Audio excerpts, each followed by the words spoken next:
Hey everyone, I'm gonna wait a bit to see if you can hear me.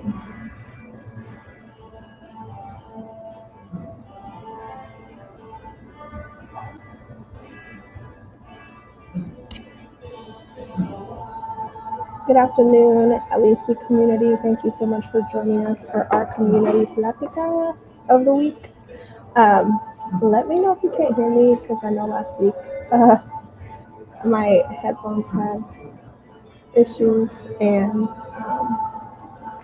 I got some new ones. So hopefully that solves the problem. Why are you laughing at me? I'm getting laughed at because I don't know why. Because I can't hear anybody. So, if you can't hear me, please let me know because last week I spent 7 minutes apparently talking to myself. Really muffled is what I hear. Thank you, Martin. I wouldn't even know how to fix that. Hold on. Working through this virtual space has been fun. Let's see if this helps.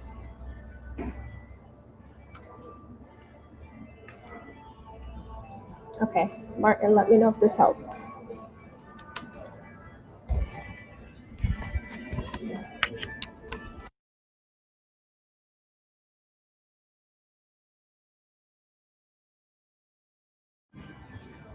Okay.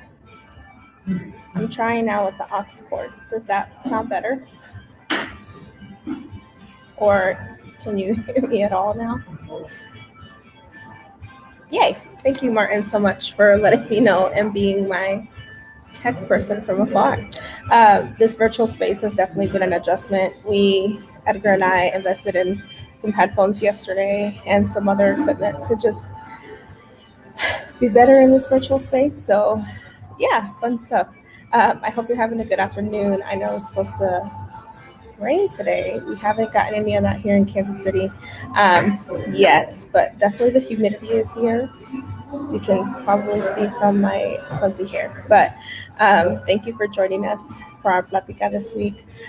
We have a really interesting article that we read this week. It was an opinion article, and it was from Jonathan Zimmerman, writing for Inside Higher Ed. I hope you got a chance to dig into it. If not, it's really okay because a lot of what we will talk about is pretty general and really kind of based on some of it's based on your opinion. So Jonathan's opinion in this is that we are in a time in our society, in our country, where equity is really highlighted right now. It should have been really forever. But with things that are more prevalent in the media in the last really 5 years, but this year, especially with George Floyd and his murder, and then with schools reopening, COVID, all of those things have really started to make teachers and educators wonder, what do I or don't I bring into the classroom? And what do I or don't I kind of bring up? What conversations am I allowed to lead, allowed to facilitate? And so this article, Jonathan is warning us to make sure that if we are going to bring up conversations that are controversial, I guess really it shouldn't be controversial, but that may be considered controversial to some, ensuring that we're not teaching just one side of the story. Um, Jonathan starts out the article talking about James Baldwin and how in 1963 he talked to a group of teachers. Apparently, it's titled "Talk to Teachers," which I still have yet to read. But this is when the Ku Klux Klan was really active in the South. And Baldwin was demanding an honest account of history in our classrooms, especially about the ways that slavery and racism discolored the lives of Blacks and whites alike. So this was happening in 1963. We are in 2020, and we are again, or probably haven't stopped having that conversation in a lot of spaces. So his charge, James Baldwin's charge, was we need to be teaching our kids even the tough parts of our history. So Jonathan Zimmerman, the author of this article, goes on to talk about how some people he considers to be, I think he calls them,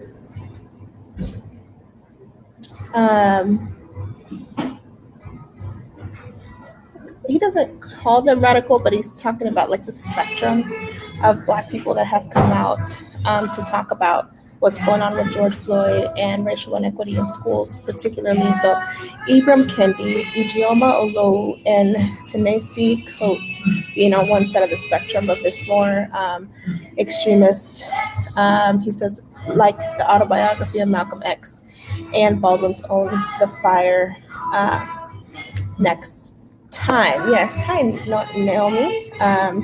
We are reading Teaching One Side of the Story by Jonathan Zimmerman, and it is an article on Inside Higher Ed. I will post the link as well in the comments.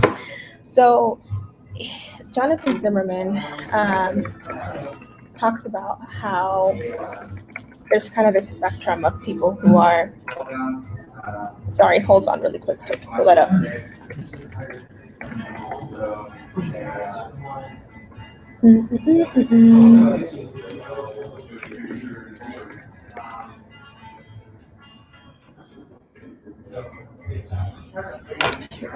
Okay, so he talks about the spectrum of authors, and he said, as a historian, he is excited to see Ibram Kendi and that side of the opinions being highlighted.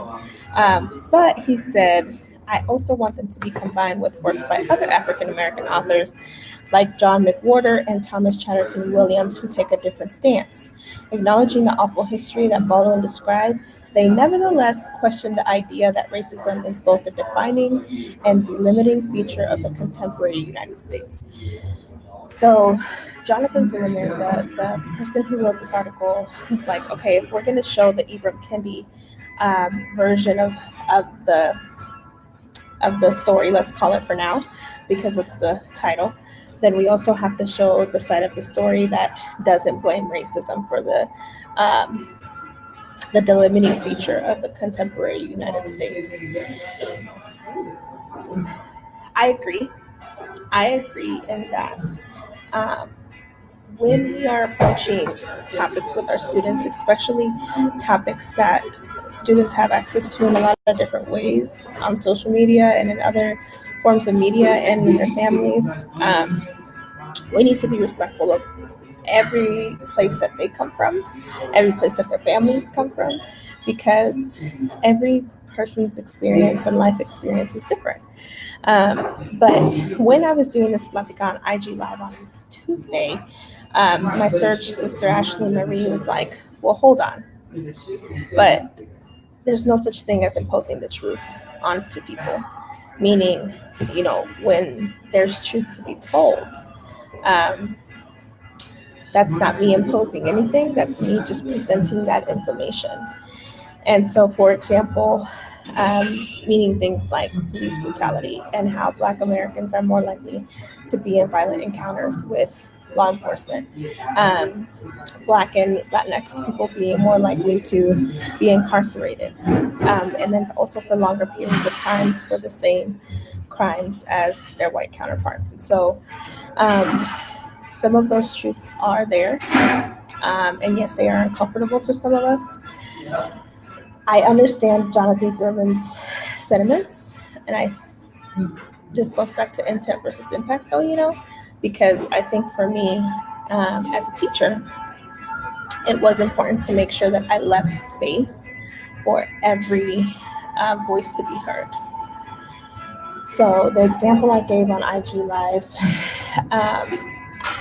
the day after Donald Trump was elected as our president, just speaking strictly from the experiences of my students, not even my thoughts, my opinions, what I saw as a teacher.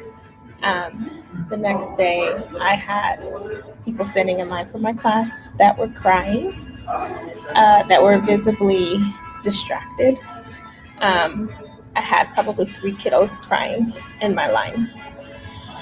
And so I knew that when they walked into my classroom, ELA, teaching literacy, really reading and writing and grammar and phonics and all those things weren't going to be the priority in a lot of their minds that day. And so I had to take a step back and ask myself, is there a benefit in being the facilitator in this conversation right now? As an educator, as an adult in their life, as a trusted adult in their life, is it appropriate and is it really needed for me to facilitate this conversation right now? And I just came to the conclusion that it was. Going back to our article, I think it was very important that in some of this conversation, I was neutral. Meaning I never let the kids know whether I supported Trump or not. I never gave an opinion on Donald Trump as a president, as a person at all. The conversation we had addressed the concerns and the perception and the mindset that they had. So we started the conversation with questions. I asked questions. Where are these emotions coming from? Where are these emotions stemming from, or from what? So one of my kiddos who was crying raised her hand and she said, I'm very scared that my mom and my dad are going to be deported.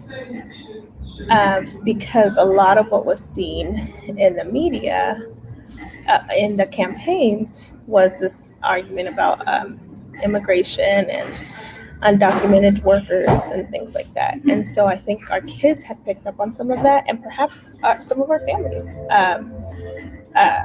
had not only picked up on it, but it caused fear and emotions in a lot of families in the community that I'm in. And so once she kind of led me into what her mindset was, and a couple other kiddos were like, yeah, I'm kind of afraid about the same thing. I had undocumented students in my class at the time. So kind of going back to what Ashley Marie said on Monday, which is like, not like telling the truth isn't imposing or isn't like, pushing anything on anybody. It's really just giving the truth. So I went up to the board and I said, okay, let's talk about democratic processes. Let's talk about how we live in a democracy, and what that means is XYZ. As you know, social studies has been taken out of schools as a formal class. It is now merged with English language arts. And so some of those things might be lost, where like the democratic processes and things like that. So anyway, we had this conversation about democracy and how there is a process to immigration and to deportation. We had a discussion about how the executive part of the government doesn't always have the final say, first or final say. We had a conversation about how it would be illegal for anyone to come to anyone's home, unmarked, and for little to no evidence or reasoning behind wanting to deport or to detain anyone. And this was all news to a lot of my kids. There were 6th graders, so there were 12, and some of them were 13, some of them were 11, so 11, 12, 13. So they have access to news, to media, but a lot of them hadn't realized like there were these democratic processes that we follow in our country, which meant that no one's can, for no reason, come in the middle of the night and take your family. I know in the last several years we've seen things where maybe they haven't really followed all the processes all the time, but going back to our article, I think that there is a way for teachers and for educators to have difficult conversations that are uncomfortable for us without leaning on one side or the other. Um, yes, I agree that it's important that I didn't walk into that classroom and say, like, I am a supporter or not a supporter of Donald Trump. I think it was important that I did not walk into that classroom and say, I am a supporter or not of immigration or undocumented workers, right? All we can do is what Ashley Marie kind of called out on Monday, which is that tell our truth. Tell the truth of our country, tell the truth of our government, and tell my truth. My parents came to America undocumented in the 80s. My mom was undocumented until I was 21 and was able to petition for her residency. And so I did tell and share that story because it's relevant and it's my truth. But to kind of push back on the article, I don't think that there's only two sides to stories. I don't think there's only two sides to the George Floyd murder. I don't think there's only two sides to immigration. I don't think there's only two sides to COVID and the news around COVID. So I agree with the author that we have to be careful not to impose onto our students because all of our lived experiences are different.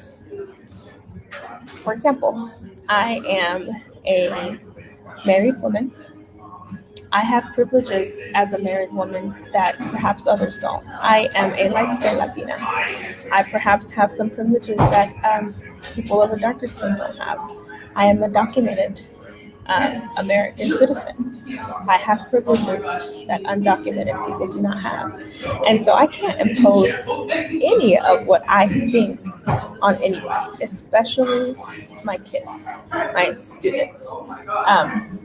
What I can do is I can provide the space. I can provide a safe space for people to share their truth. And then as the expert in some of that, I can facilitate some of those conversations because I am the adult in the group. And so I do know more about the democratic process. And so it was okay for me to say, hey, let's look at what it would take for anyone to be deported. There's going to have to be a process. There's going to have to be notifications, right?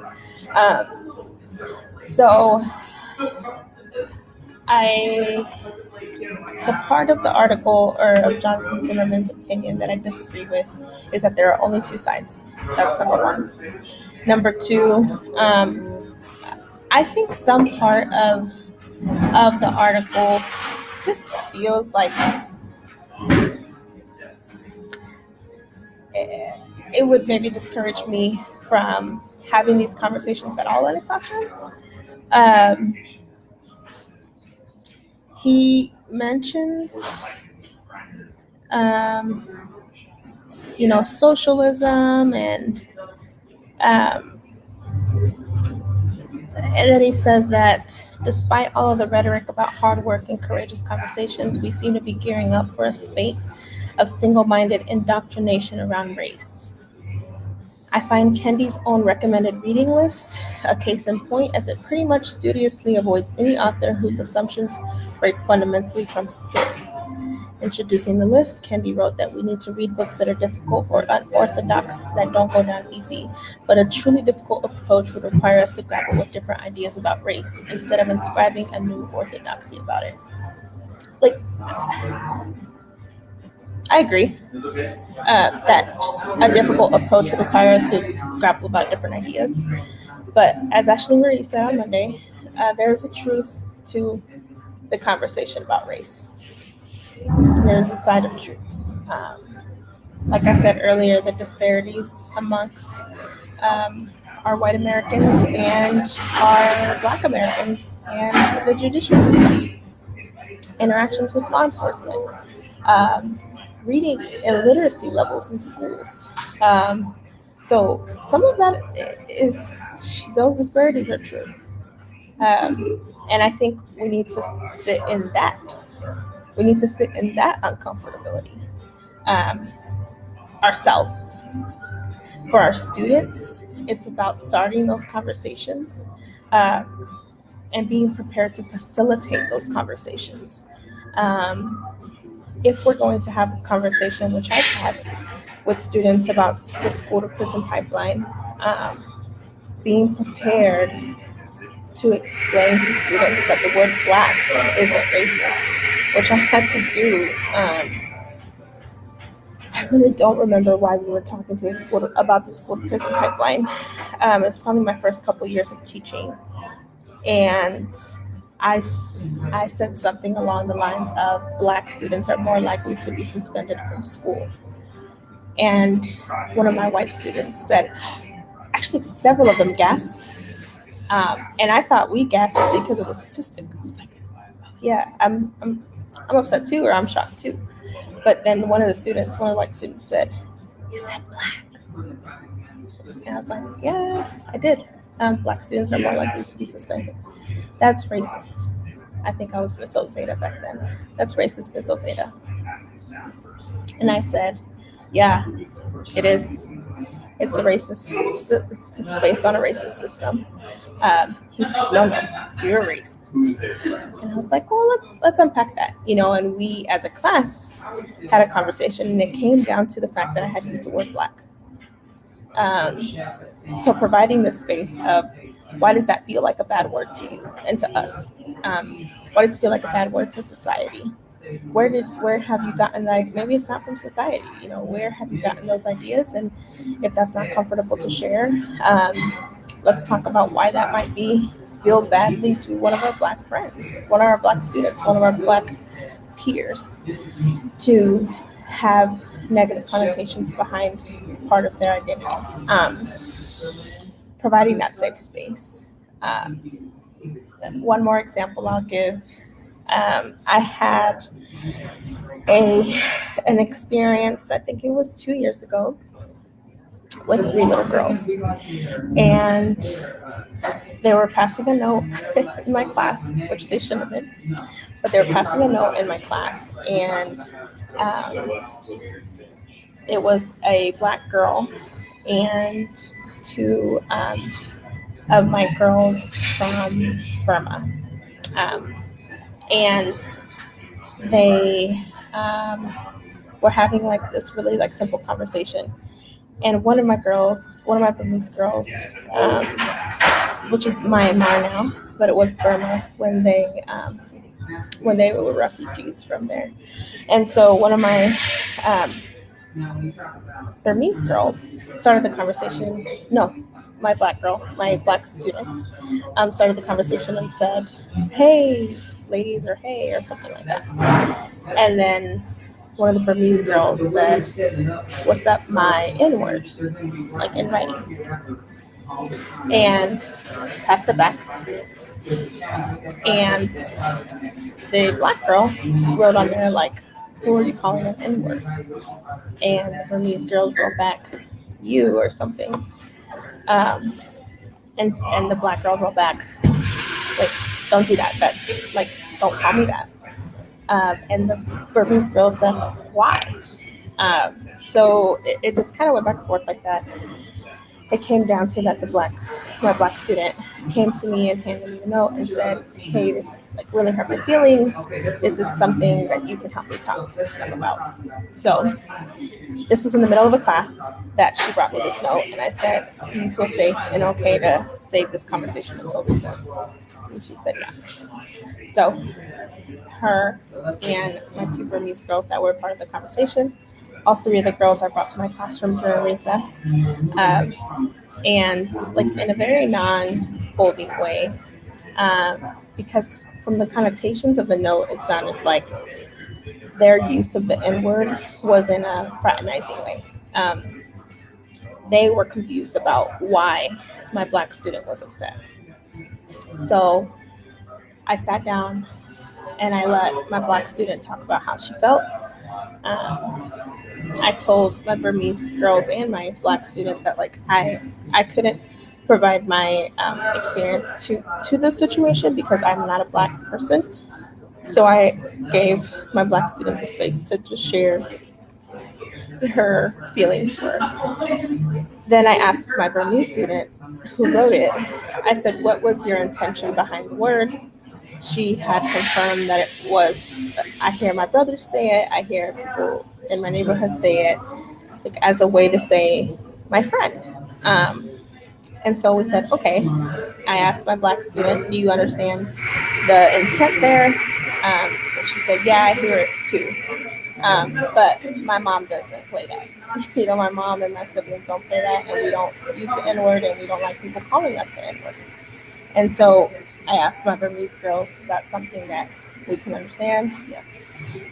So then we spent some time, and on YouTube, I just looked up reactions to the N word or something along those lines. And it was maybe a 5-minute video of Black people giving their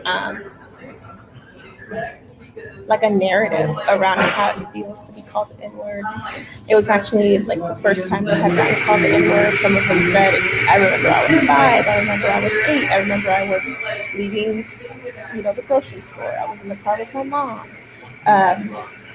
And watching that video with them, I told them, I can't tell you what that feels like. So we're going to watch other people tell us what it feels like. At the end of this conversation, my Burmese girls were like, I had no idea. Like, I just thought it was a way to say friend. Never did I impose, and I'm not like boasting, saying I'm the greatest teacher in Hawaii world. But again, I didn't impose saying the N-word is right or wrong. I didn't impose, well, in my family, I didn't impose, well, I think that. It allowed the space for my Black student to share how she felt. And then it also created a space for my Burmese girls to take this as a learning moment, or all of us to take this as a learning moment, including my Black student, without teaching one side or the other side. Just providing the space for our students to feel like they have a safe space for these conversations to be had and facilitated. So, though I can agree with the author this week that we have to be careful not to impose our opinions and our truths onto our students. Number one, I do think there are truths that can be and should be shared with our students. And number two, I think that there is a way to have these uncomfortable, difficult conversations without imposing anything. Just providing a safe space, being a safe and trusted facilitator and adult, and tying it into their educational experience as well. Whether it's learning how to be in social context, whether it's learning the way our democracy and government works, whether it's learning how math disproportionately, is done well by boys rather than, girls. Like, there's ways for these conversations to also be blended into and integrated into our curriculum. But I think there is space for that in our classrooms. I think there is space for us to talk about race come August and September. There is space to talk about COVID. There is space to talk about police brutality. And I think those conversations do need to and should be had in our classrooms. I think it's one of the best places for these conversations to be had, being that we are a trusted or should be trusted adults in the lives of our kiddos, of our students. So that's my take for Platica this week. Thank you so much for joining us. We have a lot going on at the LEC. Our book study is starting on Monday, so don't forget to sign up if you haven't yet. Today is the last day for signups. There is a preview of the book on Google, so if you haven't gotten your book yet, you can preview it there. We also have a couple other things in the works, and continuing with LEC Live and Ask an Educator and our happy hours and everything. So, and Platicas of the Week. So thank you everyone for, joining us and engaging with us. And I hope you have a great weekend. Bye everyone.